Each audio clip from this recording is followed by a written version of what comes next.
ವರ್ಷದವರೆಗೂ ಕೂಡ ನಿರಂತರವಾಗಿ ಸಮಾಜದ ಜೊತೆಯಲ್ಲಿದ್ದುಕೊಂಡು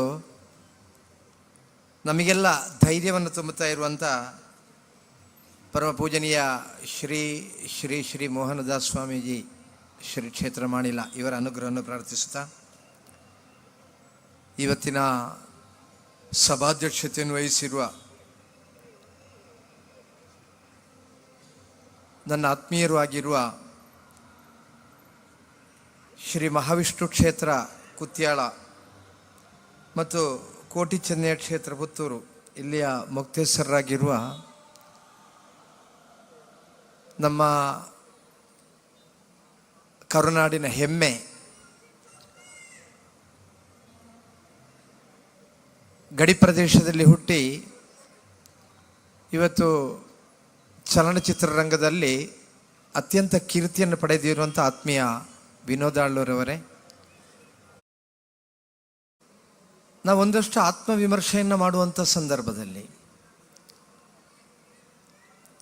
ಯಾರು ಸಜ್ಜನರು ಯಾರು ದುರ್ಜನರು ನಮಗೆ ಅದನ್ನು ವಿಭಾಗ ಮಾಡುವುದೇ ಬಹಳ ಕಷ್ಟವಾಗಿರುವಂಥ ಕೆಲಸ. ಕೆಲವೊಂದು ವೇಳೆ ಜೀವನದಲ್ಲಿ ಬೇಕಾದಷ್ಟು ಒಳ್ಳೆಯ ವಿಚಾರಗಳನ್ನು ತುಂಬಿಕೊಂಡು ಒಳ್ಳೆಯ ಕಾರ್ಯಗಳಲ್ಲಿ ತೊಡಗಿಸಿಕೊಂಡು ತಾನು ಮಾಡಿರುವಂಥದ್ದು ಯಾವುದು ಕೂಡ ಅದು ಸ್ವಾರ್ಥಕ್ಕೋಸ್ಕರವಾಗಿ ಅಲ್ಲ,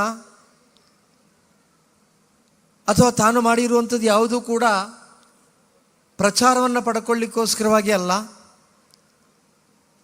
ಭಗವಂತ ನನಗೆ ಕೊಟ್ಟಿರುವಂಥ ಚೈತನ್ಯವನ್ನು ನಾನು ಸಮರ್ಪಣೆ ಮಾಡ್ತಾ ಇದ್ದೇನೆ ಅಂತ ಹೇಳುವಂಥ ಸಂದರ್ಭದಲ್ಲಿ ನಾನೇನು ಮಾಡಿದ್ದೇನೆ ಎಂಬುದನ್ನು ಕೂಡ ನಾವು ಹೇಳಬಾರದು. ನಾನು ಏನು ಮಾಡಿದ್ದೇನೆ ಎಂಬುದನ್ನು ನಾವು ಹೇಳುವಂಥ ಸಂದರ್ಭದಲ್ಲಿ ಒಂದು ವೇಳೆ ನಾವು ಮಾಡಿರುವಂಥ ಆ ಸೇವೆಯ ಫಲವೂ ಕೂಡ ನಮ್ಮ ಕೈ ಬಿಟ್ಟು ಹೋಗಬಹುದು. ಭಗವಂತ ಯಾರ ಜೊತೆಯಲ್ಲಿ ನಿಲ್ತಾನೆ? ನಿತ್ಯ ನಿರಂತರವಾಗಿ ಸಮರ್ಪಣಾ ಭಾವದಿಂದ ತೊಡಗಿಸಿಕೊಂಡಿರುವಂಥ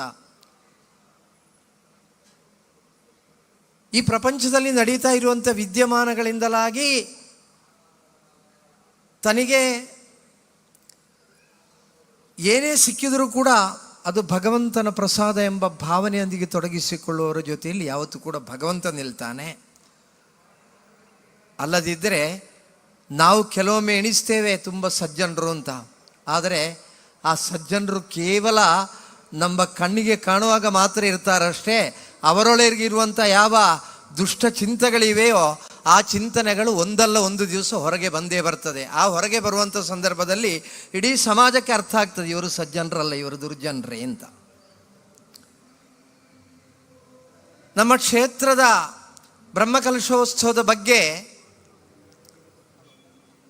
ಪತ್ರ ಸಮ್ಮೇಳನ ನಡೆಸುವಂಥ ಸಂದರ್ಭದಲ್ಲಿ ಈ ಕ್ಷೇತ್ರಕ್ಕೋಸ್ಕರವಾಗಿ ಹಲವಾರು ವರ್ಷಗಳಿಂದ ದುಡಿದಿರುವಂಥ ಆತ್ಮೀಯ ರಾಜೀವನ್ ನಂಬಿಯಾರವರು ಸ್ವಾಗತ ಭಾಷಣದಲ್ಲಿ ಒಂದು ಮಾತನ್ನು ಹೇಳಿದರು. 40 ಜನ ಸಮಿತಿಯಲ್ಲಿದ್ದಾರೆ, ಆದರೆ ಜೀವಂತವಾಗಿರುವುದು 8 ಜನ ಮಾತ್ರ ಅಂತ. ಯಾಕೆಂದರೆ 40 ಜನ ಇರುವಂಥ ಸಮಿತಿಯಲ್ಲಿ ಬಾಕಿ ಇರುವ 32 ಜನ ಕ್ಷೇತ್ರಕ್ಕೆ ಬರುವುದಿಲ್ಲ ಅಂತ ಆದರೆ ಅವರು ಜೀವಂತವಾಗಿದ್ದಾರೆ ಅಂತ ಅರ್ಥ ಅಲ್ಲ. ಹಾಗೆ ಅತ್ಯಂತ ಸಕ್ರಿಯವಾಗಿ ತೊಡಗಿಸಿಕೊಂಡವರು ಕೆಲವರು ಮಾತ್ರ. ಆ ಸಕ್ರಿಯವಾಗಿ ತೊಡಗಿಸಿಕೊಂಡವರಲ್ಲಿ ರಾಜೀವ್ ನಂಬಿಯಾರರಿದ್ದಾರೆ, ಆತ್ಮೀಯ ಗಿರೀಶ್ವರವರಿದ್ದಾರೆ, ಆತ್ಮೀಯ ನಾರಾಯಣರವರಿದ್ದಾರೆ. ಇವರು ಪತ್ರ ಸಮ್ಮೇಳನ ಮಾಡುವಂಥ ಸಂದರ್ಭದಲ್ಲಿ ಪತ್ರಕರ್ತರು ಒಂದು ರೀತಿಯಲ್ಲಿ ಅವರನ್ನು ಆಕ್ರಮಿಸಿ ಅವರ ಬಾಯಿಯಿಂದ ರಾಷ್ಟ್ರೀಯ ಸ್ವಯಂ ಸೇವಕ ಸಂಘದ ಬಗ್ಗೆ ಏನಾದರೂ ಕೆಟ್ಟ ಮಾತುಗಳು ಬರಬೇಕು ಅಂತ ಹೇಳುವಂಥ ಪ್ರಯತ್ನವನ್ನು ಮಾಡ್ತಾರೆ. ಇಲ್ಲಿ ಅಪಪ್ರಚಾರ ಮಾಡುವವರು ತುಂಬ ಜನ ಇದ್ದಾರೆ. ರಾಷ್ಟ್ರೀಯ ಸ್ವಯಂ ಸೇವಕ ಸಂಘ ಅಂದರೆ ಮುಸಲ್ಮಾನರ ವಿರೋಧಿ, ರಾಷ್ಟ್ರೀಯ ಸ್ವಯಂ ಸೇವಕ ಸಂಘ ಅಂದರೆ ಕ್ರಿಸ್ಟಿಯನ್ರ ವಿರೋಧಿ, ರಾಷ್ಟ್ರೀಯ ಸ್ವಯಂ ಸೇವಕ ಸಂಘ ಯಾವುದೋ ಒಂದು ರಾಜಕೀಯ ಪಕ್ಷಕ್ಕೆ ಮಾತ್ರ ಬೆಂಬಲವಾಗಿ ನಿಲ್ಲುವಂಥದ್ದು ಅಂತ.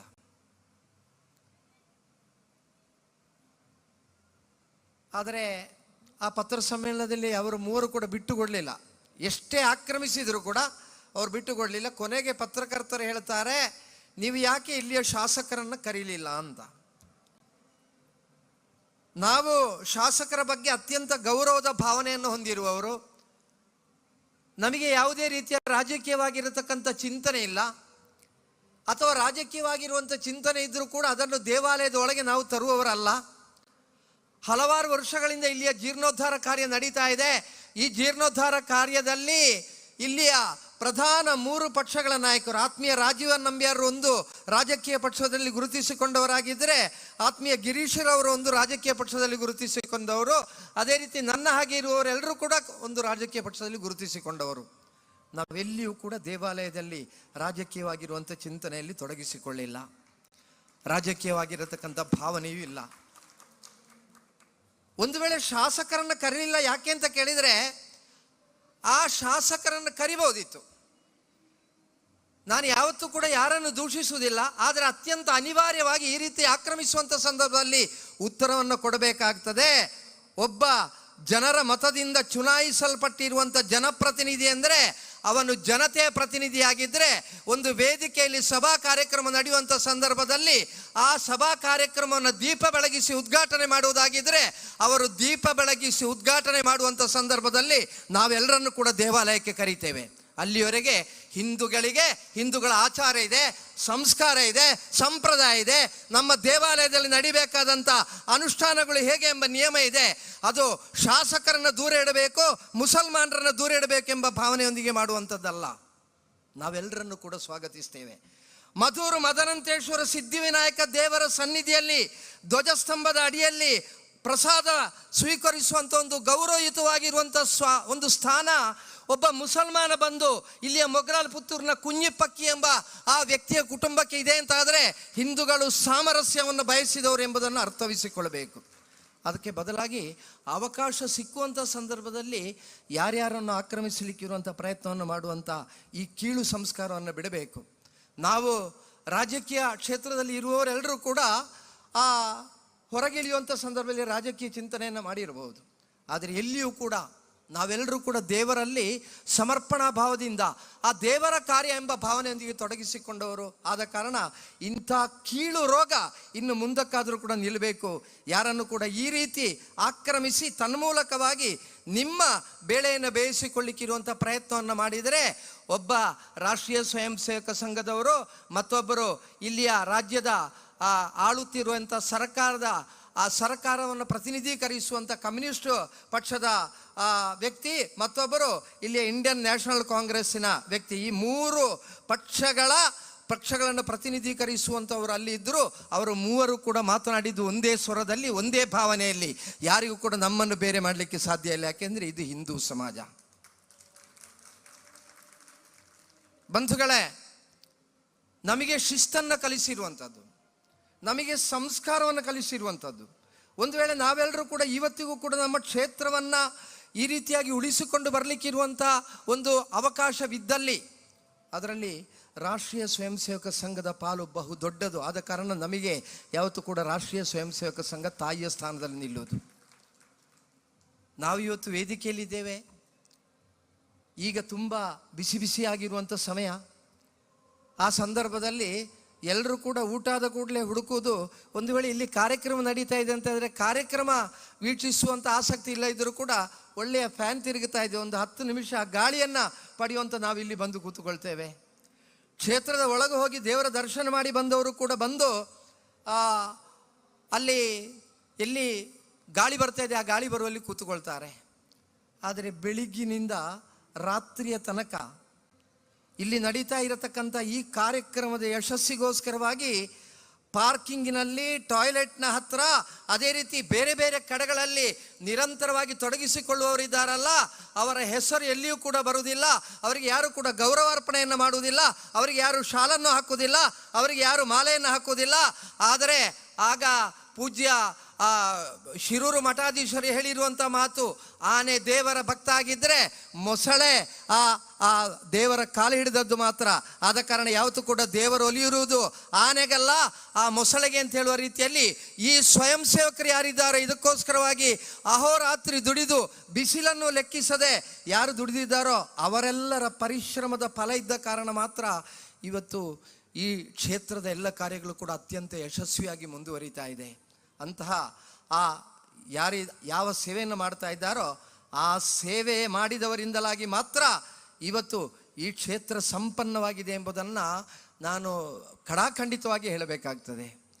ಎಲ್ಲರೂ ಕೂಡ ಮಾತನಾಡಲಿಕ್ಕೆ ಅವಕಾಶ ಸಿಗುವಂಥ ಸಂದರ್ಭದಲ್ಲಿ ತಾನು ಮಾತನಾಡಬೇಕಾದ್ದು ಏನು ಎಂಬುದನ್ನು ಮರೆತು ಬಿಡ್ತಾರೆ. ತಾನು ಇರುವುದು ಎಲ್ಲಿ ಅಂತ ಹೇಳುವುದನ್ನು ಕೂಡ ಮರೆತು ಬಿಡ್ತಾರೆ. ಎಲ್ಲದಕ್ಕೂ ಕೂಡ ಒಂದೊಂದು ವೇದಿಕೆ ಇದೆ. ರಾಜಕೀಯವಾಗಿರತಕ್ಕಂಥ ವೇದಿಕೆಯಲ್ಲಿ ರಾಜಕೀಯವಾಗಿರುವಂಥ ವಿಚಾರವನ್ನು ಮಾಡಬೇಕು. ಸಾಮಾಜಿಕವಾಗಿರುವಂಥ ವೇದಿಕೆಯಲ್ಲಿ ಸಾಮಾಜಿಕವಾಗಿರುವಂಥ ಚಿಂತನೆಯನ್ನು ಮಾಡಬೇಕು. ಧಾರ್ಮಿಕವಾಗಿರುವಂಥ ವೇದಿಕೆಯಲ್ಲಿ ಧಾರ್ಮಿಕವಾಗಿರುವಂಥ ಚಿಂತನೆಯನ್ನು ಮಾಡಬೇಕು. ಆ ಧಾರ್ಮಿಕವಾಗಿರುವಂಥ ಚಿಂತನೆಯನ್ನು ಮಾಡುವುದು ಬಿಟ್ಟು ನಾವೆಲ್ಲರೂ ಕೂಡ ಜೊತೆಯಾಗಿ ತೊಡಗಿಸಿಕೊಳ್ಳುವಂಥ ಸಂದರ್ಭದಲ್ಲಿ ಒಂದು ರಾಜಕೀಯ ಪಕ್ಷವನ್ನು ಗುರಿಯಾಗಿರಿಸಿಕೊಂಡು ಅಥವಾ ಆಳ್ತಾ ಇರುವಂಥ ಒಂದು ರಾಜಕೀಯ ಪಕ್ಷದ ಆ ಕೇಂದ್ರ ಸ್ಥಾನದಲ್ಲಿ ಕುಳಿತಿರುವಂಥ ಪ್ರಧಾನಮಂತ್ರಿಯೋ ಮುಖ್ಯಮಂತ್ರಿ ಅವರನ್ನು ಗುರಿಯಾಗಿರಿಸಿಕೊಂಡು ಮಾತನಾಡುವುದು ನಮ್ಮ ಸಂಸ್ಕಾರಕ್ಕೆ ಒಪ್ಪುವಂಥದ್ದಲ್ಲ. ನಾವು ಯಾವತ್ತೂ ಕೂಡ ಆ ರೀತಿಯ ಮಾತುಗಳನ್ನು ಆಡಬಾರದು. ನಾವು ಯಾರು ಎಂಬುದು ನಮಗೆ ತಿಳಿದಿರಬೇಕು. ಇಲ್ಲಿ ಯಾವುದೇ ರೀತಿಯ ಭೇದ ಭಾವಗಳಿಲ್ಲದೆ ಎಲ್ಲರೂ ಕೂಡ ತೊಡಗಿಸಿಕೊಂಡಿರುವಂಥ ಸಂದರ್ಭದಲ್ಲಿ ಆ ಮಾತುಗಳನ್ನು ಆಡಬಾರ್ದು. ಆದ ಕಾರಣ ನಾನು ಹೇಳ್ತಾ ಇರುವಂಥದ್ದು, ಪೂಜ್ಯ ಶಿರೂರು ಮಠಾಧೀಶರು ಹೇಳಿರುವಂಥ ಮಾತನ್ನು ನೆನಪಿಸಿಕೊಳ್ಳಬೇಕು. ಇಲ್ಲಿ ಅನೇಕ ದಾನಿಗಳು ಅವರು ಕೋಟಿ ಕೋಟಿ ರೂಪಾಯಿಯನ್ನು ಕೊಟ್ಟಿರುವ ಕಾರಣ ಇಲ್ಲಿಯ ಜೀರ್ಣೋದ್ಧಾರ ಕಾರ್ಯ ನಡೆದಿದೆ. ನಾವು ಆ ಸತ್ಯವನ್ನು ಒಪ್ಪಿಕೊಳ್ಳುತ್ತೇವೆ. ಆದರೆ ಆ ಕೋಟಿ ಕೋಟಿ ಕೊಟ್ಟಿರುವವರು ಕೊಡದಿದ್ದರೂ ಕೂಡ ಆ ಕೋಟಿಯನ್ನು ಕೊಡಲಿಕ್ಕೋಸ್ಕರವಾಗಿ ಭಗವಂತ ಮತ್ತೊಬ್ಬನನ್ನು ಕಳಿಸಿಕೊಡ್ತಾನೆ. ಕೋಟಿ ಕೊಟ್ಟಿದ್ದೇನೆ ಎಂಬುದಕ್ಕೋಸ್ಕರವಾಗಿ ಅವರ ಇಚ್ಛಾನುಸಾರವಾಗಿ ಮಾತನಾಡಲಿಕ್ಕಿರುವಂಥ ಅವಕಾಶ ಇಲ್ಲ. ಇಲ್ಲಿ ಕೋಟಿ ಕೊಟ್ಟಿರುವವರು ಶ್ರೇಷ್ಠರಲ್ಲ. ಆ ಕೋಟಿ ಕೊಟ್ಟಿರುವಂಥದ್ದು ಇಡೀ ಸಮಾಜಕ್ಕೆ, ಇಡೀ ದೇಶಕ್ಕೆ, ಇಡೀ ಪ್ರಪಂಚಕ್ಕೆ ಕಾಣುವ ರೀತಿಯಲ್ಲಿ ಈ ನಡೀತಾ ಇರುವಂಥ ಬ್ರಹ್ಮ ಕಲಶೋತ್ಸವದ ಸಂದರ್ಭದಲ್ಲಿ ಅತ್ಯಂತ ವ್ಯವಸ್ಥಿತವಾಗಿ ತಮ್ಮ ಸೇವೆಯನ್ನು ಮಾಡಿರತಕ್ಕಂಥ ಯಾವ ಸ್ವಯಂ ಸೇವಕಿಯರಿದ್ದಾರೋ ಅವರು ಮಹಾನ್ ವ್ಯಕ್ತಿಗಳು. ಅವರು ದೇವರ ಸಮಾನವಾಗಿರುವವರು. ಅವರು ಮಾಡಿರುವಂತಹ ಸೇವೆಯನ್ನ ಯಾರಿಗೂ ಕೂಡ ಗಣನೆಗೆ ತೆಗೆದುಕೊಳ್ಳಲಿಕ್ಕೆ ಸಾಧ್ಯ ಇಲ್ಲ. ನಮಗೆ ದುಃಖ ಆಗ್ತದೆ, ನಮಗೆ ನೋವಿದೆ. ಒಬ್ಬ ಮಾಡಿರುವಂಥ ಒಳ್ಳೆಯ ಕಾರ್ಯವನ್ನ ನಮಗೆ ಗುರುತಿಸಿ ಗೌರವಿಸಲಿಕ್ಕೆ ಆಗುವುದಿಲ್ಲ ಅಂತ ಆಗಿದ್ರು ಕೂಡ ಆ ವ್ಯಕ್ತಿಯ ಬಗ್ಗೆ ಕೆಟ್ಟದ್ದಾಗಿ ಹೇಳಬೇಕಾದಂಥ ಅಗತ್ಯ ಇಲ್ಲ, ಅಥವಾ ಆ ವ್ಯಕ್ತಿಯ ಹೆಸರನ್ನು ಉಲ್ಲೇಖಿಸಬೇಕಾದಂಥ ಅಗತ್ಯ ಇಲ್ಲ. ಎಲ್ಲ ರಾಜಕೀಯ ನಾಯಕರು, ಯಾಕೆ ರಾಜಕೀಯ ನಾಯಕರನ್ನ ಎಲ್ಲರೂ ಹೇಳ್ತಾರೆ ರಾಜಕೀಯ ನಾಯಕರಿಗೆ ಸಂಸ್ಕಾರ ಇಲ್ಲ ಅಂತ. ಇವತ್ತು ಯಾವ ರಾಜಕೀಯ ನಾಯಕರು ಕೂಡ ಧಾರ್ಮಿಕವಾಗಿರುವಂಥ ವೇದಿಕೆಯಲ್ಲಿ ಮಾತನಾಡುವ ಸಂದರ್ಭದಲ್ಲಿ ಅವರ ಮಾತಿನ ಶೈಲಿ ಬದಲುವುದಿಲ್ಲ. ಅವರು ಸರಿಯಾಗಿ ನೆನಪಿಸಿಕೊಳ್ತಾರೆ ನಾನು ಎಲ್ಲಿದ್ದೇನೆ ಎಂಬುದನ್ನು. ಆದ ಕಾರಣ ಈ ದೇವರ ಸನ್ನಿಧಿಯಲ್ಲಿ ಮಾತನಾಡಬೇಕಾದಂಥ ವಿಚಾರವನ್ನು ಮಾತ್ರ ಮಾತನಾಡ್ತಾರೆ. ಅಂಥ ಸಂಸ್ಕಾರವನ್ನು ಕೂಡ ಬಿಟ್ಟು ಮುಂದುವರಿಯುವುದಾಗಿದ್ದರೆ ಅಂಥವರು ಇಡೀ ಜೀವಮಾನದಲ್ಲಿ ಮಾಡಿರುವಂಥ ಕಾರ್ಯ ಏನಿದೆಯೋ, ಇಡೀ ಜೀವಮಾನದಲ್ಲಿ ಮಾಡಿರುವಂಥ ಸಾಧನೆ ಏನಿದೆಯೋ, ಆ ಸಾಧನೆಯನ್ನು ತನ್ನ ಒಂದು ನಾಲಿಗೆಯಿಂದ ಬಂದಿರುವಂಥ ಕೆಟ್ಟ ಮಾತಿನಿಂದಾಗಿ ಒಂದು ನಿಮಿಷದಲ್ಲಿ ಅವರು ಕಳ್ಕೊಳ್ತಾರೆ. ಅದಕ್ಕೆ ನಮ್ಮ ಹಿರಿಯರು ಬೋಧಿಸಿದ್ರೆ ಏನೆಂದರೆ, ನೀನು ಹಸನ್ಮುಖಿಯಾಗಿ ಎಲ್ಲರೊಡನೆ ಪ್ರೀತಿಯೊಂದಿಗೆ ಬೆರೆತರೆ ನಿನಗೆ ಲಕ್ಷ ಲಕ್ಷ ಸ್ನೇಹಿತರನ್ನು ಸಂಪಾದಿಸಲಿಕ್ಕೆ ಸಾಧ್ಯ ಇದೆ.